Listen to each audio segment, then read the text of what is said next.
გამარჯობათ. იგივე. შერაქვია. დავიქიქია მაგარი კაცი ხარ. შერაქვია ბიჭო.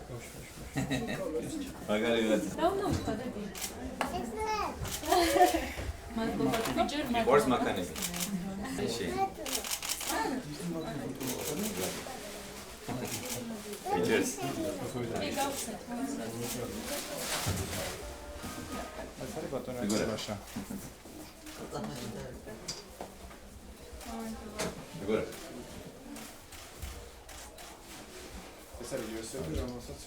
Önce bir şey yaparsın ya. Hadi yaklaştık şöyle parsante. Tabii. Önce takımda ben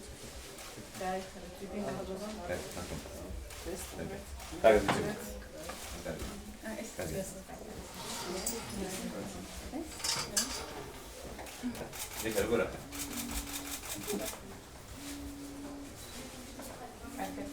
Დამეწეს ხარში? 10-ის? კარგია, შენ მალე გამოგესტები, გამოჯანმრთელები ხარ და? ყველაფერი მაგრად იქნება.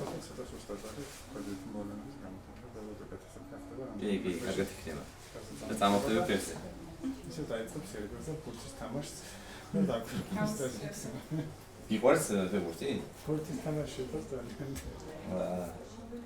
მეც მიყვარს ფეხბურთი და მე ერთად ვითამაშოთ. აქ დავუნდე ხოლმე. მაგრამ ფურცი უნდა მოგიტანო, მაშინ მე უნდა მოგწონო. ფურცს გამოგზავნე მე. კარგი? აბა კარგი.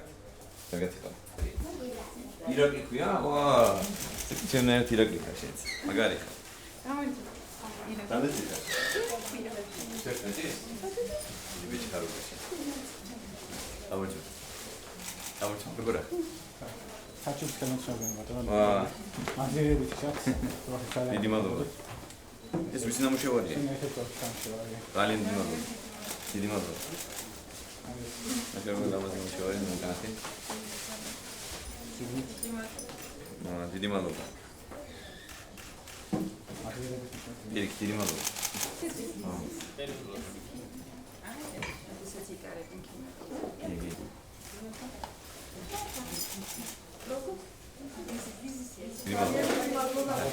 Vedi, mamma.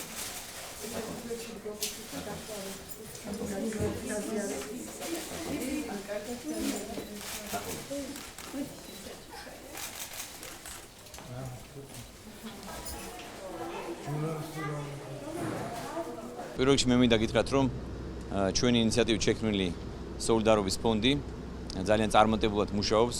მე მიხარია, რომ დაახლოებით 25,000 საჯარო მოხელე უკვე გაწევრიანდა და ხდება ყოველთვიურად შენატანების გაკეთება ამ ფონდში.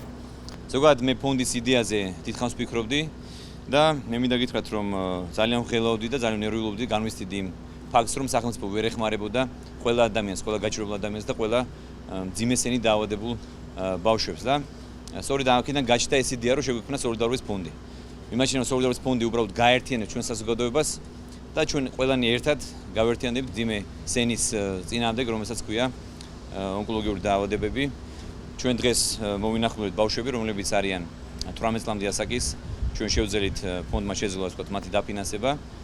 11 ბავშვი დავაფინანსეთ ამ ეტაპზე და იმედი მაქვს, რომ მომავალში ეს ასაკი 22 წლამდე გაიზრდება და 22 წლამდე ასაკის დაავადებულ ბავშვებს, მძიმე სენით შეპყრობილ ბავშვებს დავაფინანსეთ სრულად და ჩემი ოცნება არის, რომ არც ერთი ბავშვი არ დარჩეს საქართველოში უნალობის გარეშე და სწორედ აქ საჭირო არის, აუცილებელი არის ჩვენი საზოგადოების ჩართულობა, გაერთიანება და სოლიდარობა.